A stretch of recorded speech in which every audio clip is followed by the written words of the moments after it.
DeepSeek হল একটি চীনা কোম্পানি যেটি 2023 সালে প্রতিষ্ঠা হয়েছিল এবং এজিআই বা সাধারণ কৃত্রিম বুদ্ধিমত্তা অর্জনের উপর দৃষ্টি নিবদ্ধ করে। কোম্পানিটির পূর্ণ নাম হল শেনডু কিউশু artificial intelligence fundamental technology research co limited.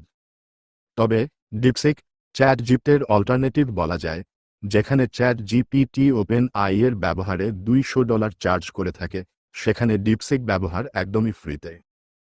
Chat জিপিটিকে কোনো প্রশ্ন করা হলে প্রথম রিসার্চের তথ্যটি উত্তরে বলে দেয়, যার কারণে অনেক সময় ভুল তথ্য দিয়ে থাকে। অপরদিকে ডিপসিক কি রিসার্চ করছে তা আপনি পুরোটাই দেখতে পারবেন এবং এর চিন্তাধারা পুরোটাই মানুষের মতো, অনেক রিসার্চের পর সঠিক তথ্য দিয়ে থাকে। তবে আশ্চর্যের বিষয় হচ্ছে, ডিপসিকে আপনি চায়না সম্পৃক্ত কোনো জটিল প্রশ্ন করলে তা আপনাকে কোনো উত্তর দিবে না, কিন্তু অন্যান্য দেশের যে কোনো প্রশ্ন করলে এর ব্যাখ্যা পুরো বিস্তারিত বলে দিবে।